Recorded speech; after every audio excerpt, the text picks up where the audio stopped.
Astaghfirullah. Alhamdulillah. Alhamdulillahilladzi hadana wa kafana wa ja'alana minal muslimin. Asyhadu an la ilaha illallah wahdahu rabbi la syarikalah wa asyhadu anna Muhammadan abduhu wa rasuluhu alladzi la nabiyya ba'dah. Amma ba'du.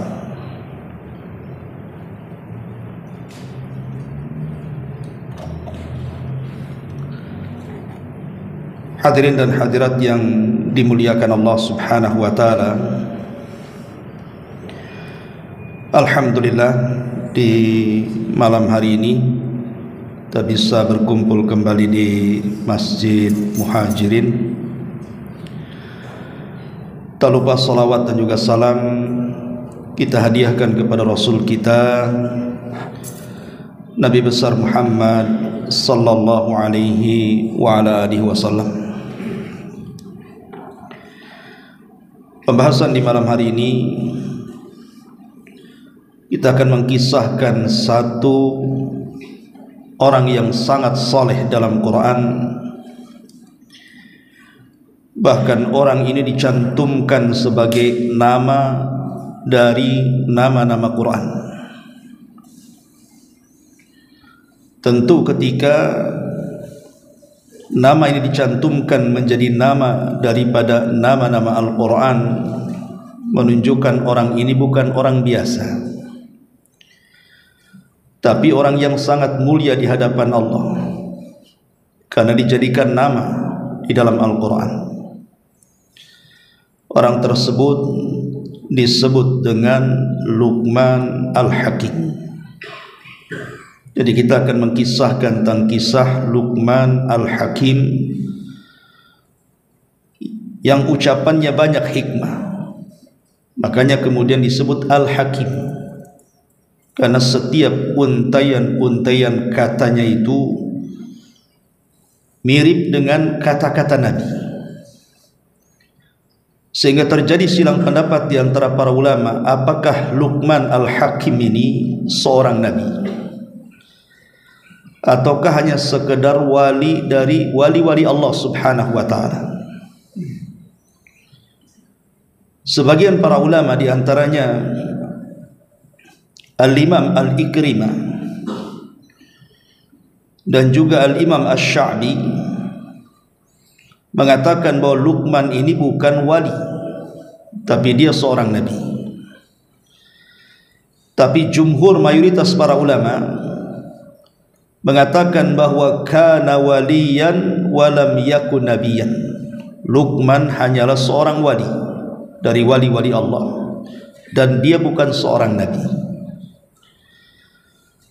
Apalagi Luqman ini dia bukan orang merdeka, dia seorang budak. Budak dari salah satu tuan yang ada di Mesir. Karena Luqman ini kan berasal dari Sudan, jadi dia tinggal di antara Sudan dan Mesir. Disebut Sudan karena berkulit hitam. Dan Nabi sallallahu alaihi wa ala alihi wasallam,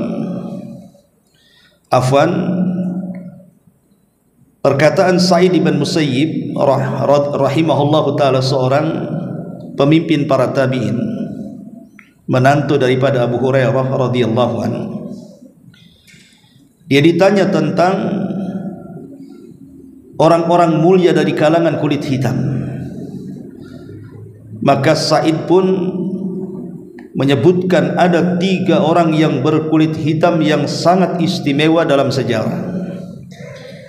Beliau menyebutkan pertama Bilal ibnu Rabah, kemudian Mahja Maula Umar. Ada seorang laki-laki namanya Mahja, dia adalah budak yang dimerdekakan Umar bin Khattab radhiyallahu an. Dan yang ketiga Luqman Al-Hakim yang disebutkan namanya dalam Quran. Ma'asyiral muslimin yang dimuliakan Allah Subhanahu wa taala. Baik, kita akan mulai dari siapa Luqman Al-Hakim. dari mana asalnya, bagaimana nasabnya, kemudian dia hidup di zaman siapa, kemudian bagaimana kemudian Luqman ini diangkat derajatnya oleh Allah sehingga dimuliakan di kalangan manusia, dan apa saja hikmah-hikmah yang keluar dari lisannya, dan tentunya yang paling penting apa saja wejangan dan nasihat Luqman yang diukir dalam Quran, tepatnya dalam surah Luqman. Ma'asyiral muslimin wal muslimat rahimani wa rahimakumullah. Adapun asal kelahiran Luqman, dia terlahir dari negeri Nubah,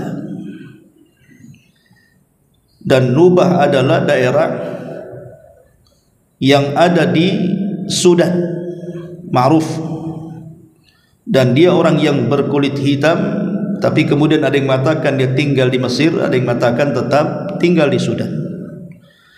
Makanya orang-orang Afrika yang berkulit hitam, mereka berbangga dengan Luqman Al-Hakim, karena dari jenis mereka terlahir manusia yang sangat mulia, bahkan dicantumkan namanya dalam Quran. Itulah asal kelahirannya. Tetapi menjadi khilaf para ulama tentang nasabnya. Ada yang mengatakan nasabnya adalah Luqman ibnu Ba'ura ibnu Nahur ibni Tarikh. Luqman putra Ba'ura, Ba'ura putra Nahur, dan Nahur putra Tarikh atau dikenal dengan Azar, ayah daripada Nabi Ibrahim alaihi salatu wassalam. Ini satu pendapat. Pendapat yang kedua, dan pendapat yang ini adalah pendapat Muhammad ibn Ishaq. Kemudian Muhammad al-Imam As-Suhaili rahimahullahu ta'ala mengatakan dia adalah Luqman ibnu Unaqah ibni Sarun, dan dia berasal dari Nubah, dari penduduk Ailah. Kemudian Al-Imam Az-Zamakhsyari juga mengatakan Luqman adalah ibnu Ba'ura ibni ukhti Ayyub, putra daripada, dia adalah Luqman putra Ba'ura, dan Ba'ura adalah putra dari saudari Nabi Ayyub alaihi salatu wassalam. Asha alfa sanatin wa adraka Dawuda wa akhada anhu al-ilm.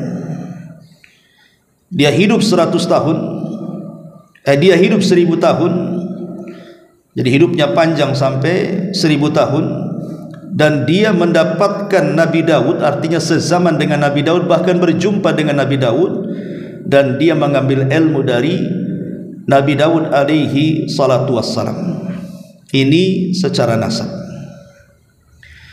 Adapun pekerjaan Luqman Al-Hakim sendiri selaku seorang budak, Al-Imam Al-Waqidi rahimahullahu ta'ala ada yang mengatakan dia adalah seorang qadhi, meskipun dia budak tapi kemudian dimerdekakan, belakangan dijadikan qadhi di tengah-tengah Bani Israel.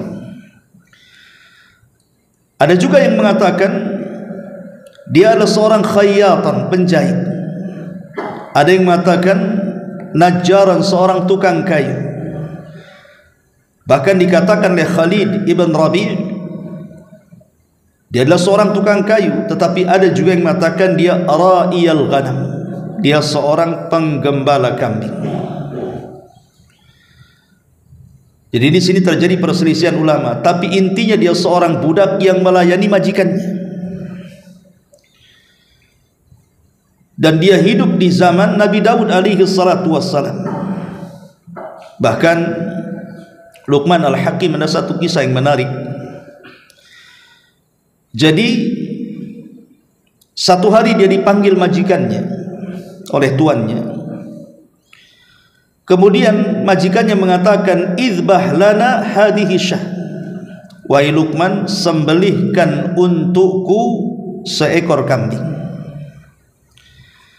Kemudian kata majikannya, tetapi dari kambing ini keluarkan satu bagian dari badan kambing ini, atyab mudghataini fiha.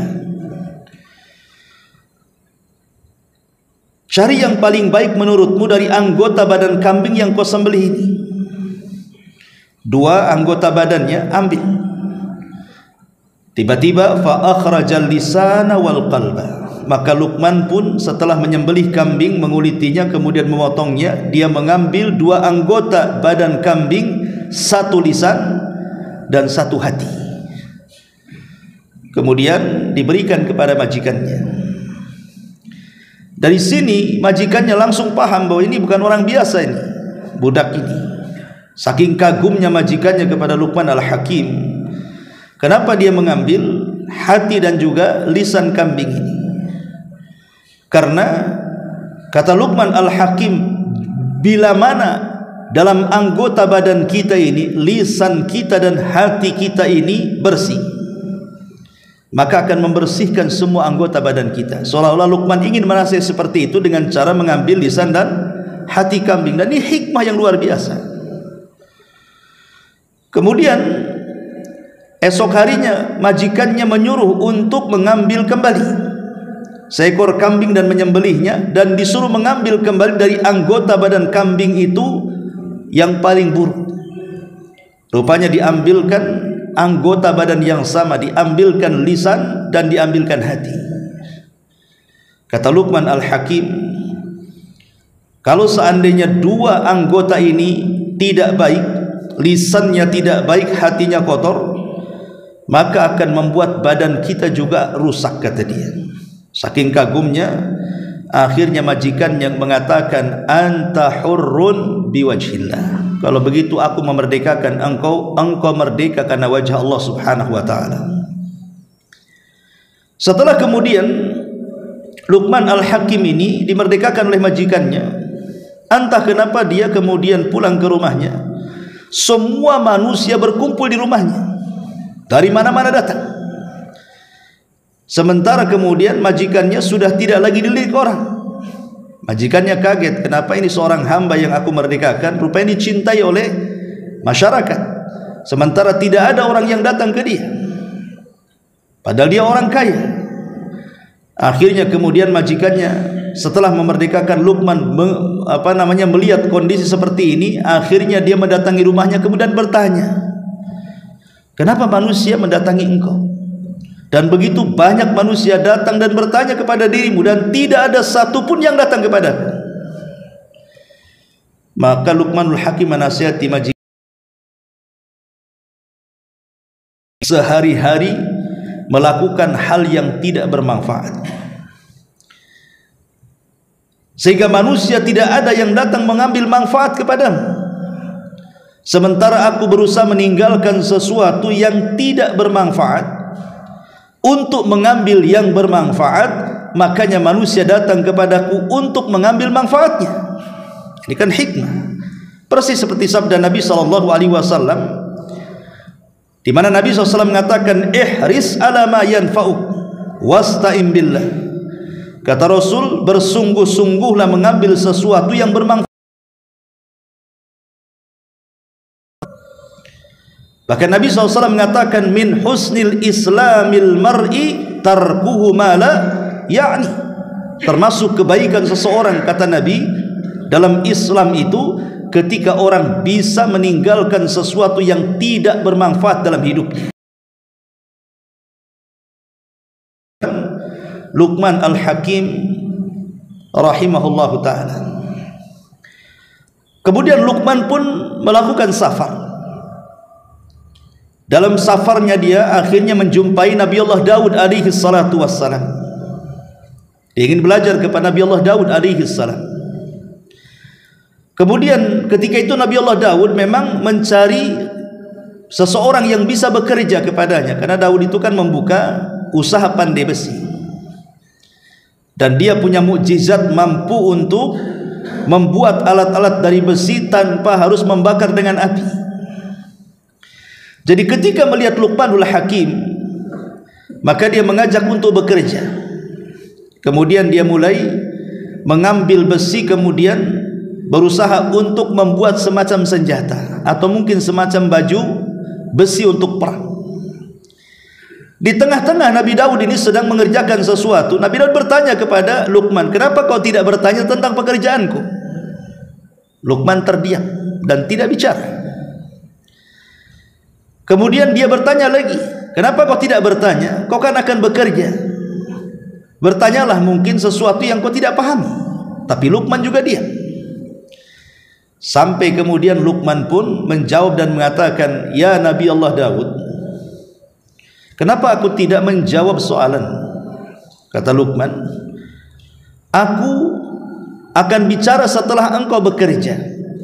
Macam mana di tengah-tengah pekerjaan aku bertanya sesuatu? Aku lihat dulu sampai di mana pekerjaanmu, setelah selesai kalau aku paham, aku tidak pernah bertanya dan tidak akan bertanya. Aku sudah paham. Kecuali setelah engkau mengerjakan kira-kira apa yang engkau akan buat, kemudian selesai dan masih juga aku tidak pahami, baru aku akan bertanya. Jadi dari sini Luqman ini orangnya pendiam. Jadi dia tidak banyak bicara. Makanya dia mengatakan kepada Nabi Allah Daud, kalau aku paham ngapain aku tanya? Aku hanya bertanya sesuatu yang aku tidak paham saja. Dilihatnya orang ini, maksudnya Luqman ini memiliki kecerdasan hikmah yang luar biasa di mata Nabi Allah Daud. Makanya dia meminta kepada Nabi Allah Daud untuk mengajarkan hikmah-hikmah yang ia miliki kepada putranya Nabi Allah Sulaiman alaihi salatu wassalam. Subhanallah, setelah Nabi Allah Sulaiman diajarkan banyak hikmah oleh Luqman al-Hakim, justru Nabi Sulaiman jauh lebih cerdas dibandingkan ayahnya Daud. Lihat bagaimana Luqman al-Hakim luar biasa gitu. Ma'asyiral muslimin yang dimuliakan Allah Azza wa Jalla, wajar kalau seandainya ketika Luqman al-Hakim memiliki anak, maka dia banyak mengajarkan ucapan-ucapan hikmah dalam kata-katanya kepada anak-anaknya, bahkan sampai dicantumkan dalam Quran nasihat-nasihatnya. Tapi sayang kemudian anaknya pun tidak ada yang hidup, kebanyakan mati semuanya. Kemudian Luqman pun hidup sendirian sampai wafat. Ma'asyiral muslimin yang dimuliakan Allah Subhanahu wa taala, dari sini kita tahu bahwa Luqman hidup sezaman dengan Nabi Allah Daud alaihi salam. Adapun bentuk fisik Luqman al-Hakim dijelaskan oleh Abdullah ibn Zubair, seorang sahabat, ketika dia bertanya kepada sahabat Jabir bin Abdullah radhiyallahu anhu tentang seperti apa Luqman al-Hakim ini, wahai Jabir. Maka Jabir bin Abdullah radhiyallahu an menjelaskan kepada Abdullah bin Zubair dan mengatakan, kana qasiran aftash minan nubah. Luqman ini orangnya pendek dan dia pesek dan dia berasal dari Nubah Ailah. Bahkan dikatakan Luqman ini aswad, orangnya berkulit hitam, musyaqqaqu rijlaini. Jadi kalau berjalan itu tidak normal layaknya orang, seperti busur panah gitu ya, ininya apa namanya, kakinya ya. Dan juga azimus syafataini, kedua bibirnya tebal, tebal sekali bibirnya itu Luqman al-Hakim itu. Dan dia orang fakir dan dia orang miskin dan tidak memiliki nasab yang baik. Lihat bagaimana kalau kita lihat fisik Luqman ini, tidak ada ganteng-gantengnya kan menurut kita. Orangnya hitam, orangnya pendek, orangnya apa namanya, pesek gitu ya. Kemudian jalannya pun tidak tegap dan dia tidak punya nasab. Dia pun seorang budak, dia orang fakir, orang miskin, tapi subhanallah, Allah tidak pernah memandang fisik seseorang. Nabi SAW mengatakan, innallaha la yanzuru ila suwarikum wala ila amwalikum walakin yanzuru ila qulubikum wa amalikum. Allah itu tidak pernah memandang, kata Rasul, bentuk rupa kalian, seberapa banyak harta kalian, tapi yang Allah pandang adalah hati dan amal kalian. Makanya dalam hadis Nabi SAW dari Anas ibn Malik yang dikeluarkan Imam Tirmidzi, kata Nabi SAW, kam min ash'atha aghbar dhi timraini la yu'addabu lahu law aqsama 'ala Allah la abarrah, law aqsama 'ala Allah la abarrahu minhum. Kata Nabi SAW, berapa banyak orang yang rambutnya kusut, orang yang badannya berdebu dan hanya memiliki 2 pakaian yang sudah usang, bahkan manusia tidak mempedulikan dia, namun apabila dia bersumpah atas nama Allah, niscaya akan terkabul di antara mereka. Artinya doa-doanya mustajab. Dari sini kita tahu bahwa kemuliaan di hadapan Allah Subhanahu wa taala itu bukan dari segi fisiknya, bukan dari segi hartanya, tapi Allah Subhanahu wa taala mengatakan, inna aqramakum indallahi atqakum. Orang yang paling mulia di antara kalian, siapa di antara kalian yang paling bertakwa? Dan siapa di antara kalian yang banyak amalannya, banyak ibadahnya? Sebagaimana hadis qudsi, Rasul sallallahu alaihi wasallam mengatakan, wa ma yazalu 'abdi yataqarrabu ilayya bin nawafil hatta uhibbahu fa idza ahbabtuhu kuntu sam'ahu alladhi yasma'u bih wa basarahu alladhi yubsiru bih wa yadahu allati yabtishu biha wa rijlahu allati yamshi biha wa la in sa'alani la'utiyannahu wa la in ista'adhani la'uidanna. Kata Nabi sallallahu alaihi wasallam, ketika seorang hamba setelah melaksanakan kewajiban terus menambah dengan perkara-perkara sunnah, sampai akhirnya Allah pun sangat cinta dengan dia. Ketika aku cinta dengan dia, kata Allah, maka aku akan menjadi pendengarannya, menjadi penglihatannya, menjadi tangannya, menjadi kakinya. Dan apabila dia meminta sesuatu kepadaku, pasti ku beri. Dan apabila dia meminta perlindungan kepadaku, pasti ku lindungi. Ulama mengatakan inilah ciri-ciri wali-wali Allah. Jadi Luqmanul Hakim, walaupun dia bukan seorang nabi menurut jumhur ulama, tapi dia adalah wali dari wali-wali Allah Subhanahu wa taala. Ma'asyiral muslimin wal muslimat rahimani wa rahimakumullah. Ada sebuah perkataan ulama mengatakan, atau sebuah athar mengatakan, inna Luqman kana 'abdan katsirat tafakkuri husnadh dhanni katsiras sumti ahabballaha fa ahabballahu famanna alaihi bil hikmah. Sesungguhnya Luqman ini seorang hamba yang banyak bersyukur, dan dia suka berbaik sangka kepada Allah, dan dia banyak diam, dan dia sangat mencintai Allah sehingga Allah mencintainya. Maka Allah anugerahkan kepadanya dengan hikmah, ucapan-ucapan yang keluarnya penuh dengan kebijaksanaan. Bahkan disebutkan dalam kisah Israiliyat, ya, kisah Israiliyat sebagai pelezat kisah saja. Satu hari malaikat mendatangi Luqman sebelum Nabi Allah Daud alaihi salam. Kemudian malaikat Jibril mengatakan, ya Luqman, halaka an yaj'alaka Allahu khalifatan tahkum bainan nas bil haq. Wahai Luqman, kata Jibril, maukah engkau Allah jadikan pemimpin di permukaan bumi sehingga engkau bisa berhukum di tengah-tengah manusia dengan kebenaran?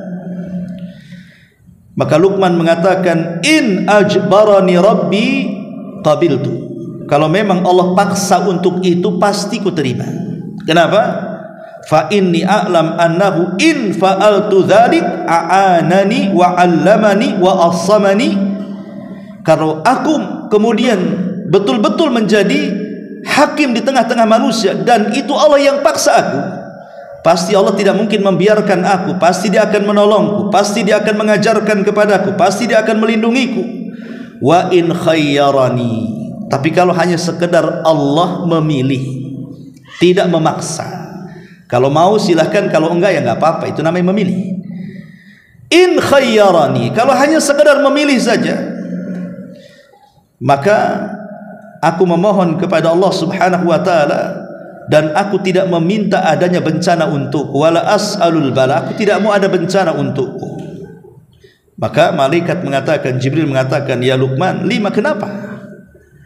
Maka Luqman mengatakan, innal hakim bi asyaddil manazil wa aqdariha.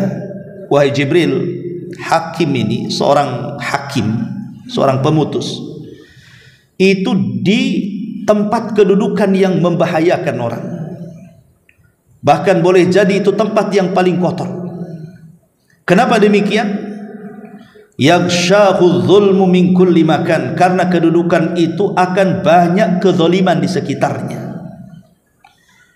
Lihat berita yang sekarang saja kan, banyak jaksa-jaksa katanya di berita kan itu. Yang terkena apa? Judi online. Kemudian dikomentari apa itu? Itu lagi iseng jaksanya katanya. Banyak yang iseng jaksanya. Ya Allah, sampai ngomong iseng pula coba. Masa judol itu iseng-isengan? Ceritanya gimana? Secara undang-undang melarang kan gitu. Secara syariat sudah jelas haram. Keharaman itu bukan iseng-isengan. Yang mengatakan ini pula kepalanya kan begitu. Lah hal-hal yang seperti ini ikhwatu fiddin, makanya wajar kalau di lingkaran pengadilan itu banyak kezaliman terjadi di situ. Hakim oknum hakim yang disogok, yang dibayar, atau jaksa atau yang lainnya kan itu. Akhirnya yang harusnya memutuskan yang benar, akhirnya memutuskan kebatilan kan. Wajar kalau Nabi SAW mengatakan hakim itu 3 macam, yang 2 di neraka, yang 1 di sorga. Bayangkan 2/3 hakim di neraka, 1/3-nya di sorga. Artinya lebih banyak di neraka daripada di sorga kan. Kemudian Nabi SAW menjelaskan, adapun hakim yang pertama, dia tahu kebenaran tapi dia langgar dengan kebatilan. Ini hakim neraka ini. Mungkin karena sogokan, mungkin karena ya tersangkanya ini ya antek-antek dia dan begitu seterusnya, maka jelas mungkin ini hakim tidak akan pernah masuk surga. Yang kedua, hakim jahil, karena kejahilannya dia tidak paham dengan hukum, akhirnya berhukum dengan kejahilan, masuk pula neraka dia. Kemudian yang ketiga, hakim yang punya ilmu dan dia amalkan ilmunya, dia tahu kebenaran dan dia terapkan kebenarannya. Ini baru hakim masuk surga yang kayak gini nih. Makanya wajar Luqman al-Hakim mengatakan di hadapan Jibril, yaghshahu dzulmu min kulli makan. Di seputar hakim itu pasti banyak kezaliman dari mana-mana. Karena itu memang tempat empuk kan. Dia bisa membebaskan, dia bisa menghukum, dia bisa meringankan, dia bisa memberatkan. Itulah hakim. Makanya posisi seperti ini ditolak oleh Luqman. Kalau Allah hanya memilih saja, tidak memaksa, lebih baik aku menghindar gitu. Karena posisi hakim itu akan diliputi dengan kezaliman dari semua tempat. Fayukhdal au yu'an, bisa saja dia direndahkan atau mungkin ditolong. Fa in asaba, kalau seandainya memang dia benar memfatwakan sesuatu, dia selamat. Wa in akhta tariqal jannah, kalau seandainya dia keliru, maka keliru pula dia menuju jalan ke surga. Ma'asyiral muslimin wal muslimat rahimani wa rahimakumullah.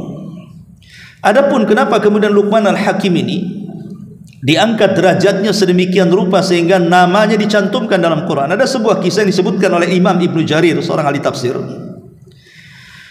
Dia mengatakan, setelah menyebutkan beberapa perawi, dia mengatakan, kana Luqman alaihi salam abdan aswada ghalidhas safataini. Sesungguhnya Luqman adalah seorang hamba, seorang budak yang berkulit hitam dan tebal kedua bibirnya. Satu hari, fa'atahu rajulun wa huwa fi majlisi unasin yuhaddithuhum. Tiba-tiba ada seorang laki-laki. Kemudian dia datang ke sebuah majlis yang di situ banyak manusia menceritakan tentang Luqman al-Hakim. Rupanya orang ini dulunya adalah teman dia waktu menjadi penggembala kambing.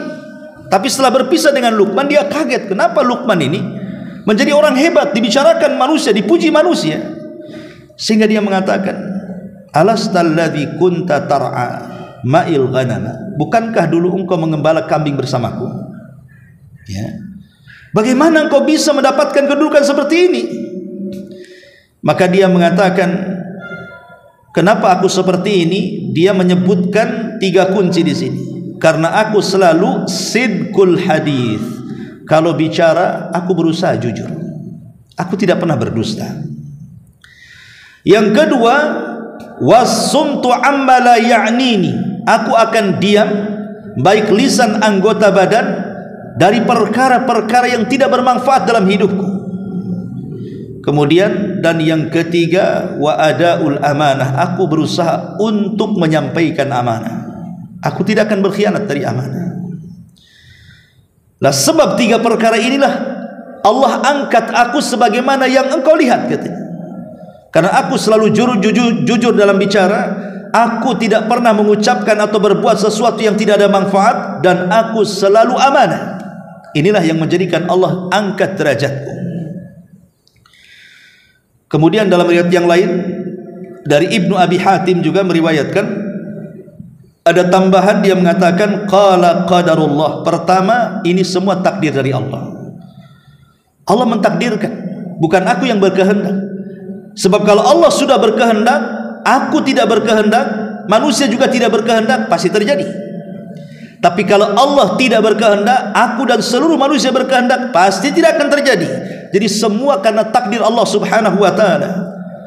Kemudian wa adaul amanati wasidqul hadithi wa tarki ma la ya'nini.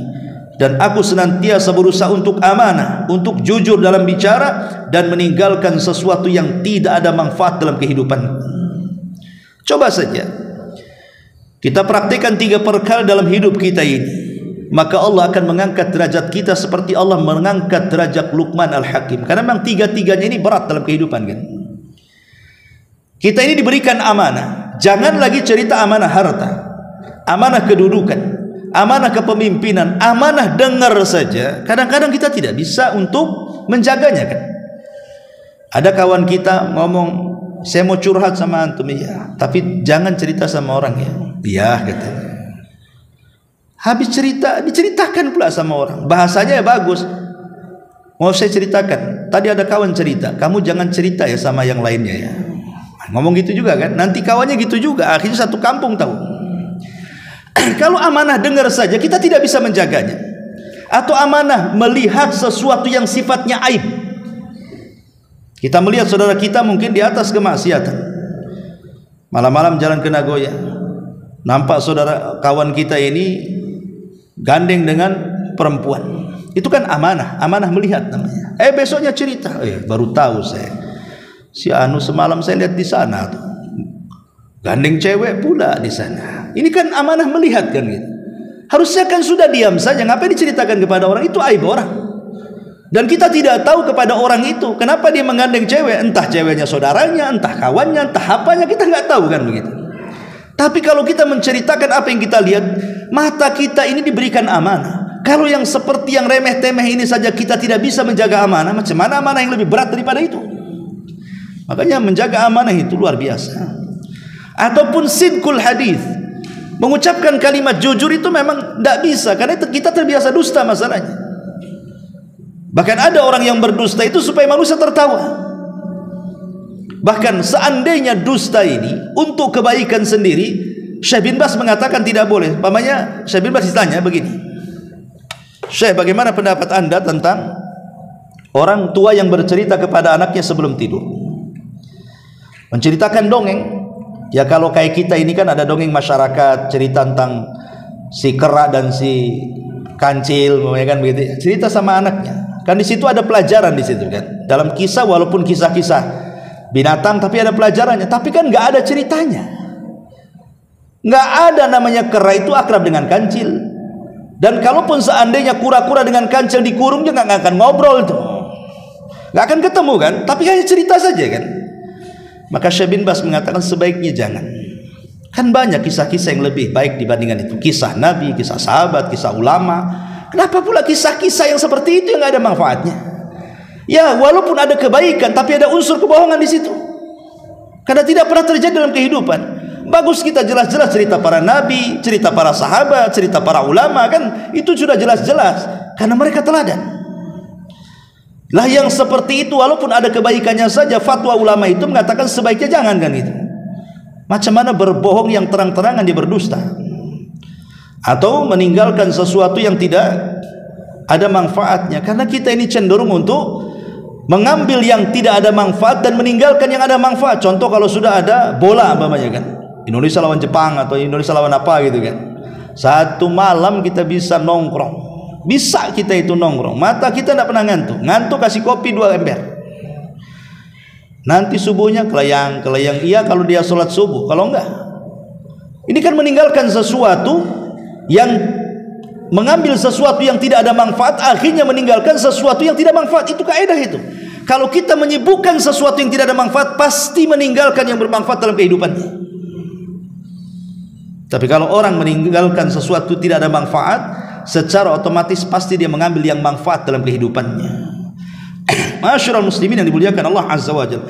Lah Luqmanul Hakim memang tidak diceritakan bagaimana kematiannya, tetapi para ulama berselisih pendapat tentang di mana Luqman Al-Hakim ini dikubur.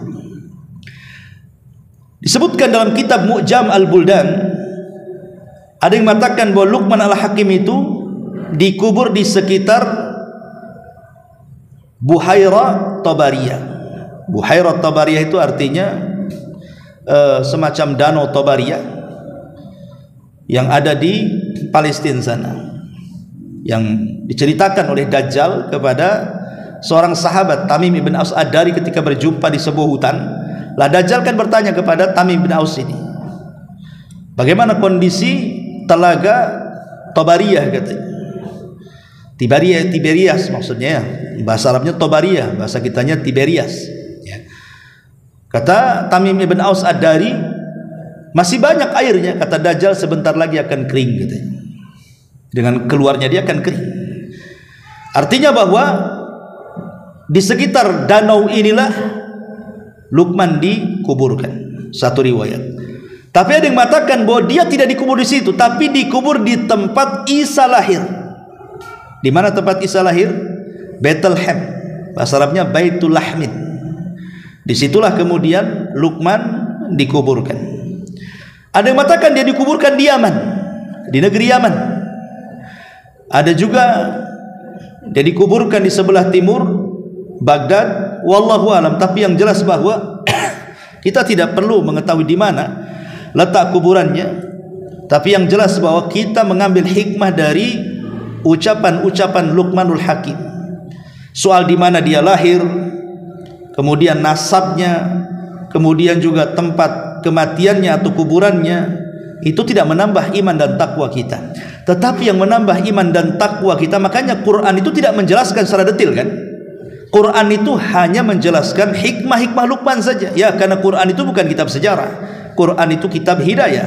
Makanya dia hanya mencuplik hal-hal yang penting dari ucapan Luqmanul Hakim. Inilah yang kita akan bahas secara singkat. Ma'asyiral muslimin wal muslimat rahimani wa rahimakumullah.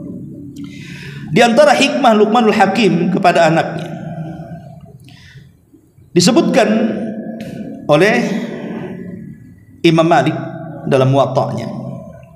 Beliau menukilkan perkataan Luqman kepada anaknya. Salah satunya adalah, ya bunayya, ittakhid ta'atallahi tijaratan ta'tikal arbah min ghairi bida'atin. Kata Luqman kepada anaknya, wahai putraku, ambillah ketaatanmu kepada Allah sebagai bentuk jual belimu kepada Allah, sebagai bentuk perniagaanmu kepada Allah, maka akan mendapatkan banyak keuntungan walaupun bukan dalam bentuk barang. Dan itu sesuai dengan Al-Quran, ya, bahwa orang-orang yang berniaga dengan Allah Subhanahu wa ta'ala tidak akan pernah rugi selamanya. Makanya ketika Nabi SAW hijrah ke Madinah, kemudian disusul oleh seorang sahabat, di mana sahabat ini terkenal kaya di Mekah, dan dia seorang pemanah yang hebat. Ketika hendak hijrah, kemudian ditahan semua hartanya, bahkan diambil. Kemudian dia mengatakan, baik, akan aku serahkan semua hartaku, tapi biarkan aku hijrah. Akhirnya orang-orang musyrik membiarkan dia hijrah sampai di Madinah, berjumpa dengan Rasul. Apa kata Rasul? Arabiha bai'u Abi Yahya. Sahabat ini dipanggil Abu Yahya. Telah beruntung perniagaan wahai Abu Yahya dengan Allah Subhanahu wa ta'ala. Ya, itulah kalau berniaga dengan Allah pasti akan untung. Kemudian juga di antara perkataan beliau, ya bunayya jalisil ulama wa zahimhum bi barakatika fa inna Allah ta'ala yuhyil quluba binuril hikmati kama yuhyil arda bil qatari. Wahai anakku, kata Luqman, duduklah bersama majlis-majlis ulama. Duduk di majlis-majlis ulama. dan berdesak-desakanlah kau di situ. Artinya disuruh mengaji kepada orang-orang alim, karena engkau akan mendapatkan barokah dengan itu. Karena sesungguhnya Allah akan menghidupi hati-hati manusia itu dengan cahaya hikmah, sebagaimana Allah menghidupi bumi dengan tetesan-tetesan hujan. Jadi kalau kita ingin berkah, itu maksudnya kata Luqman, maka berkawanlah dengan orang-orang saleh, berkawanlah dengan para ulama, dengan orang-orang saleh, maka hidup kita akan berkah. Karena berkawan dengan orang-orang saleh, orang-orang baik, walaupun seandainya kita tidak bertanya kepada mereka soal ilmu, pasti mereka akan menasihati kita. Walaupun tidak menasihati kita, minimalnya kita dijauhkan dari maksiat kepada Allah Azza wa Jalla. Kita terciprati dengan harum mereka. Kemudian juga dikatakan oleh Luqman kepada anaknya, ya bunayya ittaqillah wa la taran nasa annaka tahshallah liyukrimuka bidzalika wa qalbuka fajir. Wahai anakku, bertakwalah kau kepada Allah, takutlah kau kepada Allah. Jangan sampai engkau melihat manusia seolah-olah engkau takut kepada Allah agar manusia memuliakan kamu, sementara hatimu itu sangat jahat sekali. Maknanya jangan sampai riya dalam beribadah. Jangan sampai kemudian ibadah kita itu hanya sekedar ujub. Makanya ada istilah para ulama, seseorang yang berdosa namun dia menangis, orang ahli maksiat namun dia menangis karena takut dengan maksiatnya, takut diazab oleh Allah Azza wa Jalla, itu lebih baik dibandingkan ahli ibadah tapi ujub dengan ibadahnya. Kalau ada ahli maksiat, dia nyesal dengan kemaksiatannya, dia pun bisa meneteskan air mata, itu lebih baik dibandingkan ahli ibadah yang tidak pernah maksiat tapi dia ujub dengan ibadahnya. Makanya Abdullah ibn Umar radhiyallahu anhu pernah ditanya soal makna takwa. Ibnu Umar, apa sih makna takwa itu? Maka Ibnu Umar mengatakan makna takwa adalah alla tadhunanna annaka khairun min ahadin. Makna takwa adalah engkau jangan sampai berprasangka bahwa engkau jauh lebih baik dibandingkan orang lain. Jadi orang yang bertakwa itu tidak pernah meremehkan orang, dan dia tidak menganggap dirinya jauh lebih baik dibandingkan orang. Makanya di zaman Nabi ada sebuah hadis yang sahih. Jadi ada sahabat berkumpul banyak sekali membicarakan satu orang. Sahabat ini bicarakan tentang satu orang yang ibadahnya itu luar biasa. Kalah ibadah mereka dengan satu orang ini sehingga dipuji oleh para sahabat. Tiba-tiba Rasul lewat di situ, kemudian ikut duduk di majelis mereka. Kemudian sahabat menceritakan tentang orang ini. Tanpa sadar orang yang diceritakan itu masuk ke dalam masjid dengan rambut yang sangat basah, seolah-olah hampir wudhu, bahkan tetesan wudhunya masih menetes, dan dahinya sangat hitam sekali karena ahli sujud. Kemudian sahabat mengatakan, Rasul, yang kami ceritakan anak muda itu maksudnya orang itu tuh yang menuju ke kita itu. Maka Nabi SAW melihat orang itu, tiba-tiba mengatakan, la, tidak, inni ara, aku melihat fi wajhihi safqatu syaitan, aku melihat di wajahnya ada sentuhan setan. Rasul mengatakan begitu.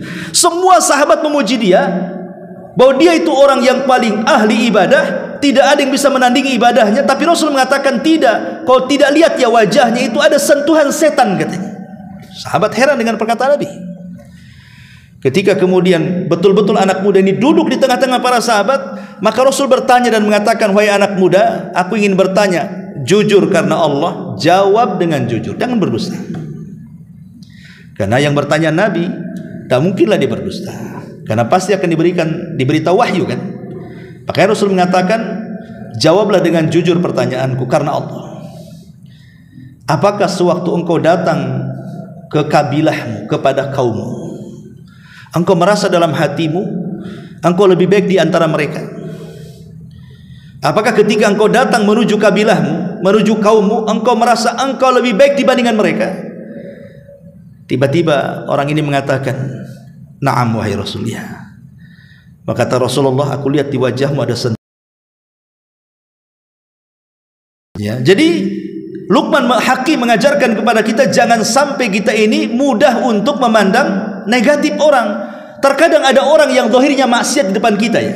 Pokoknya ada orang yang mungkin suka mabok, berjudi atau apa gitu. Pokoknya di hadapan kita ada orang yang ahli maksiat lah.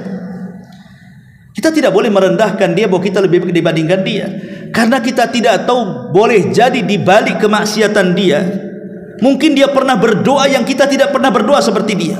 Mungkin dia pernah sedekah yang kita tidak pernah sedekah seperti dia ikhlasnya. Mungkin dia pernah punya amalan yang sangat tersembunyi yang kita tidak tahu. Atau boleh jadi mungkin dia setelah itu bertobat dan lebih baik tobatnya dibandingkan kita.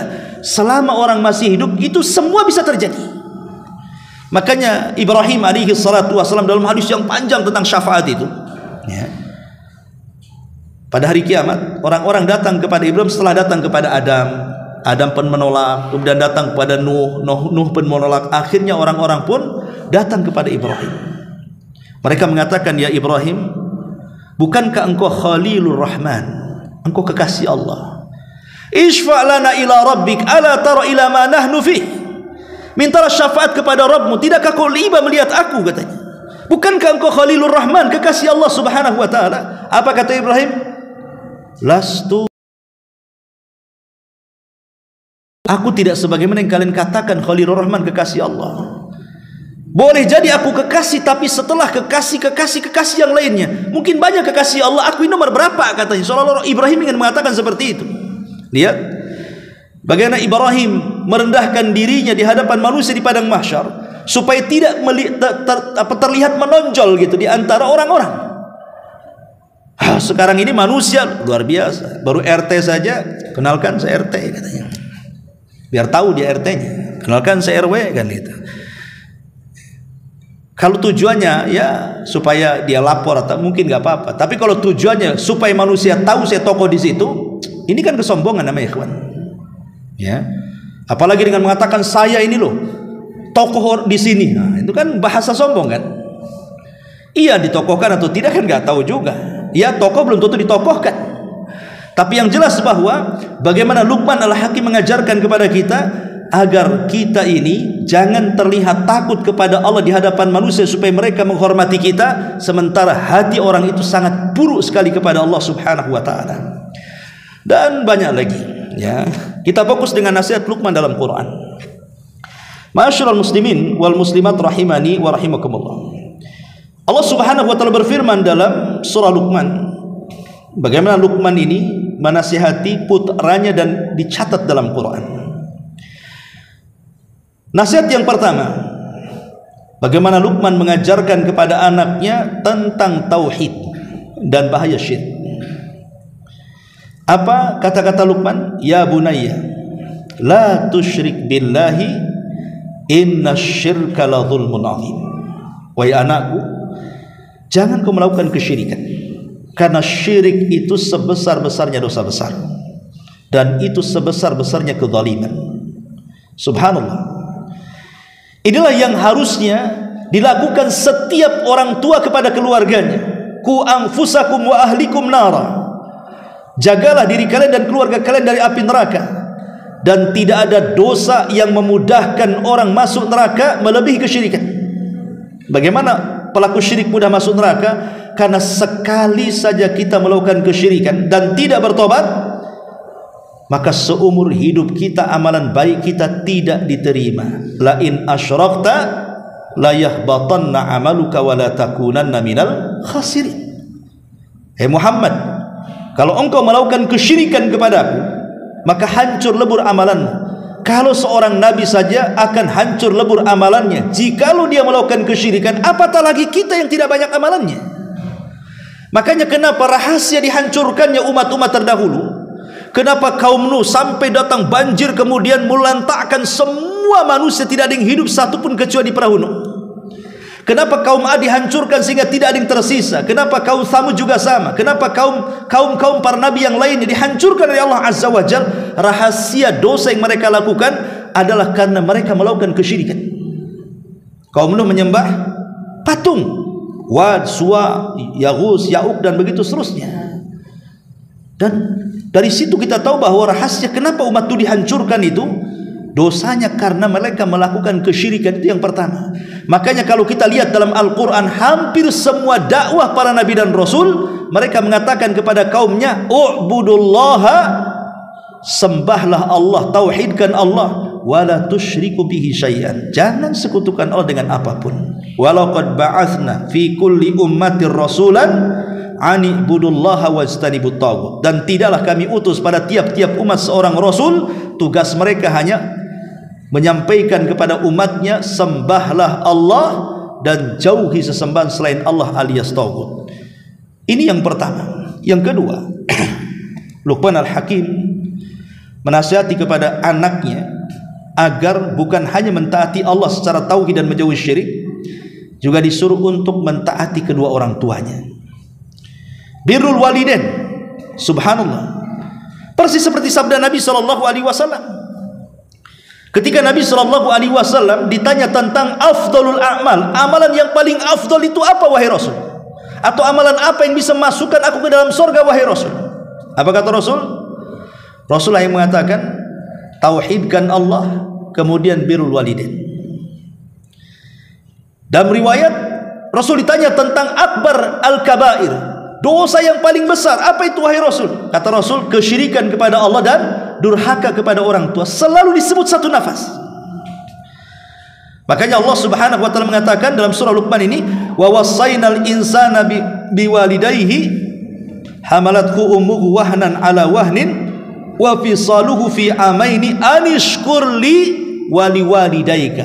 Hendaklah dia syukur kepadaku, kata Allah, dan syukur juga kepada kedua orang tuamu. Kata Abdullah ibn Abbas radhiyallahu anhuma, ada 3 ayat dalam Quran di mana setiap ayat memerintahkan 2 perkara yang saling bertalian, yang tidak boleh pisah satu dengan yang lainnya.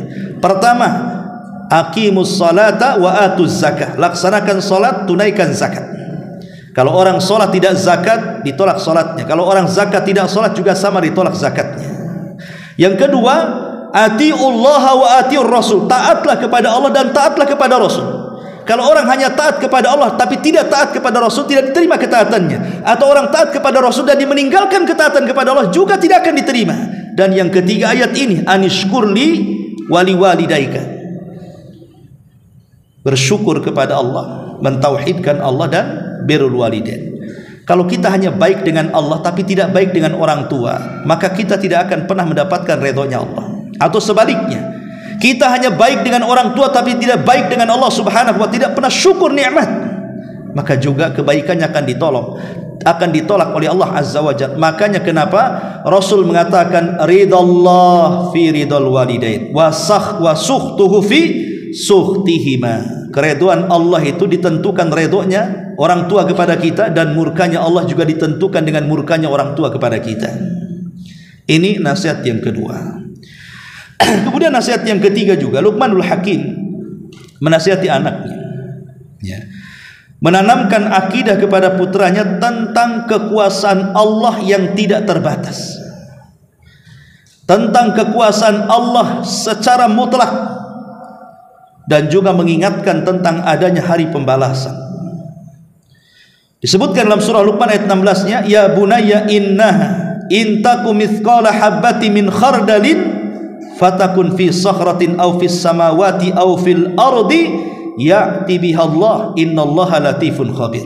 Wahai anakku, sesungguhnya jika ada sesuatu perbuatan seberat biji sawi sekalipun dan berada dalam batu atau tersimpan di langit atau tersimpan di bumi, niscaya Allah akan mendatanginya, akan membalasinya. Sesungguhnya Allah maha halus lagi maha mengetahui. Lihat bagaimana kekuasaan Allah sangat mutlak, karena dia menguasai langit dan bumi. Dialah penguasa langit dan bumi. Tidak ada yang berkuasa kepada langit dan bumi melebihi Allah Subhanahu wa taala, karena dia yang menciptakannya, dia yang mengaturnya, dia yang menguasainya. Maka siapapun yang melakukan perbuatan dosa, baik anda melakukannya di langit ataupun di bumi, baik perbuatan dosanya kecil ataupun besar, bahkan sekecil biji sawi sekalipun, Allah tahu dan Allah akan membalasnya.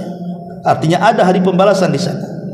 Sehingga ketika kita yakin hari pembalasan dan kekuasaan Allah di dunia, maka kita terlahir menjadi orang-orang yang baik, orang-orang disiplin, orang-orang bertanggung jawab dan ahli ibadah kepada Allah Subhanahu wa taala.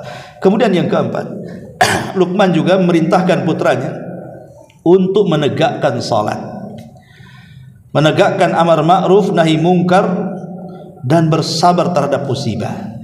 Dalam surah Luqman ayat 17-nya, ya bunayya aqimis salata wa'mur bil ma'rufi wanha 'anil munkar wasbir 'ala ma asabak inna dzalika min azmil umur. Hai anakku, dirikanlah salat, suruhlah manusia mengerjakan yang baik dan mencegah mereka dari perbuatan yang mungkar, dan bersabarlah terhadap apa yang menimpa kamu, sesungguhnya yang demikian itu termasuk hal-hal yang diwajibkan oleh Allah Subhanahu wa ta'ala. Karena 3 perkara ini penting dalam kehidupan. Pertama, bicara tentang solat, ini hubung kait kita dengan Allah. Hubungan kita dengan Allah itu ada pada solat. Yang kedua, beramar ma'ruf dan nahi mungkar, itu hubungan kita dengan manusia. Sehingga di sini ada 2 tali yang terhubung. Pertama, hablum minallah dengan solat. Yang kedua, hablum minanas dengan al-amru bil ma'ruf wa nahyu anil munkar. Dan kedua-duanya harus disertakan kesabaran. Orang kalau berhubungan dengan Allah tidak sabar, tidak akan jadi tali itu sampai kepada Allah. Orang kalau ketika mengingkari sebuah kemungkaran dan mengajak manusia kepada kebaikan dan kita tidak sabar, berhenti itu semuanya. Makanya 3 perkara ini menyempurnakan hidup kita. Karena dengan hubungan kita dengan Allah itu memperbaiki kita namanya.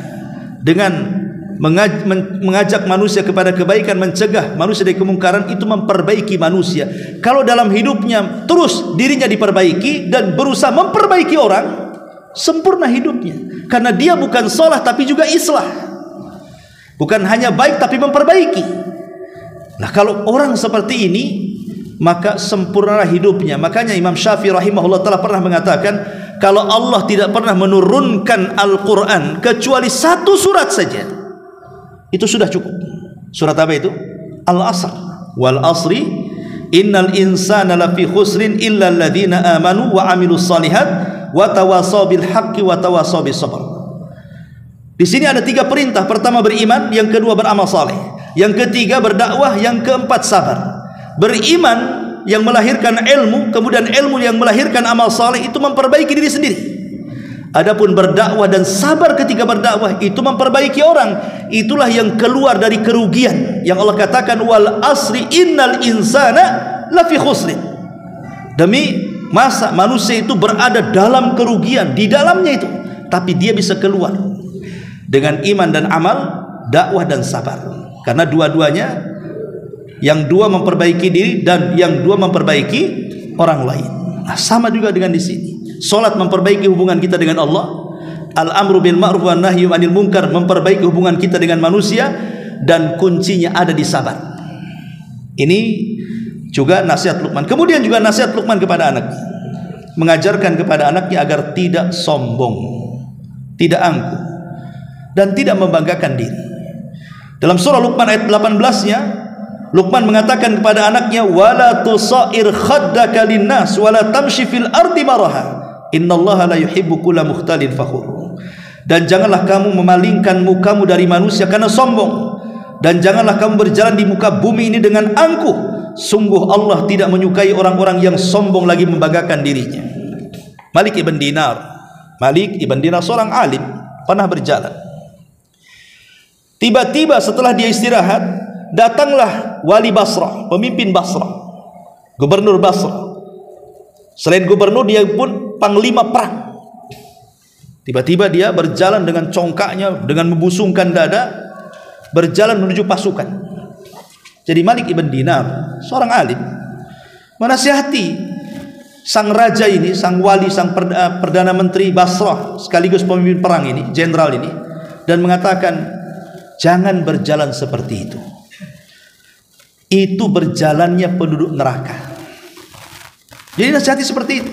Janganlah kau berjalan seperti itu, membusungkan dada, angkuh, sombong.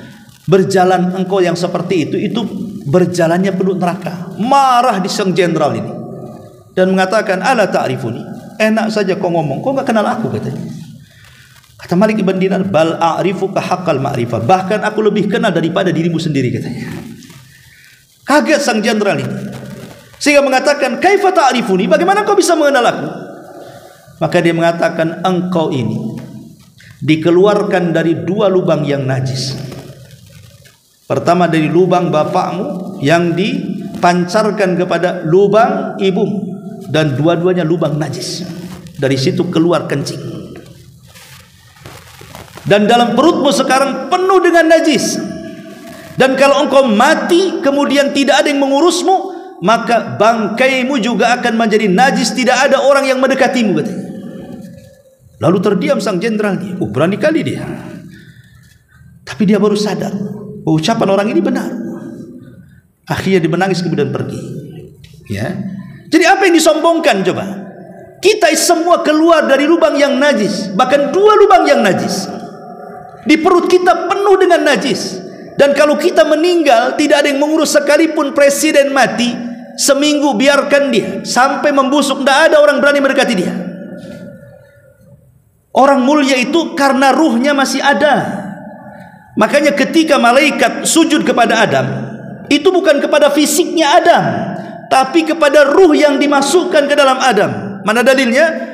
Fa idza sawaituhu wa nafakhtu fihi min ruhi faqa'u lahu sajidin.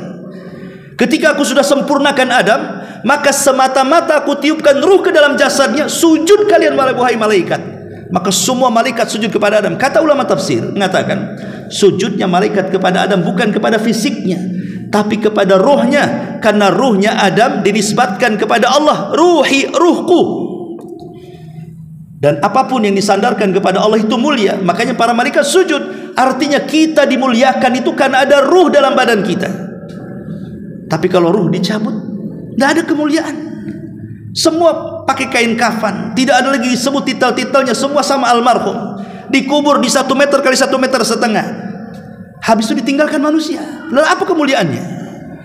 Masyarul muslimin yang dimuliakan Allah Azza wa Jalla, mengajarkan luar biasa nih Luqman. Kemudian juga Luqman Hakim mengatakan kepada putranya juga agar tawadu. Jadi lawan daripada sombong supaya kita tawadu, rendah diri, berlaku tenang, dan tidak suka meninggikan suara. Dalam Luqman, surah Luqman 19-nya, waqsid fi masyika waghdud min sautika inna ankaral aswat la sautul hamir. Anakku, kata Luqman, sederhanalah kamu dalam berjalan, lunakkanlah suaramu, sesungguhnya seburuk-buruk suara adalah suara keledai. Kenapa Allah mengatakan seburuk-buruk suara-suara keledai? Pada Allah yang menciptakan keledai, Allah yang membuat suara keledai bisa bicara, bisa mengeluarkan suara. Allah juga yang membuat dia bersuara, dan Allah menciptakan suaranya. Tapi Allah mengatakan seburuk-buruk suara-suara keledai. Dia yang menciptakan keledai, dia yang menciptakan suara, dia pula yang mengatakan seburuk-buruk suara keledai. Artinya apa? Ada manusia itu yang suara mereka persis seperti keledai. Keluar dari lisannya celaan-celaan, bulian-bulian, hinaan-hinaan. Keluar dari lisannya menggibah, menghina, namimah. Ada orang-orang seperti itu. Lah yang menciptakan kita Allah, yang menciptakan suara kita Allah. Tapi ada juga Allah menciptakan orang-orang itu yang kasar dalam ucapannya. Maka Luqman Al-Hakim mengingatkan, jangan sombong, rendah diri, tenang, tidak perlu tergesa-gesa, dan rendahkan suara. Kemudian masyarul muslimin yang dimuliakan Allah Azza wa Jalla, maka ayat ini ditutup bahwa Luqman Al-Hakim mengajarkan semua untuk kebaikan putranya. Masyarul muslimin yang dimuliakan Allah Azza wa Jalla, nasihat-nasihat Luqman di dalam Al-Quranul Karim secara singkat. Lebih sempurnanya Anda bisa baca surah Luqman. Wallahu a'lam bishawab. Mudah-mudahan ada manfaatnya. Sampai di sini kajian kita. Subhanaka wa bihamdika asyhadu an la ilaha illa anta astaghfiruka wa atubu ilaik. Allahu ta'ala alam. Assalamualaikum warahmatullahi wabarakatuh.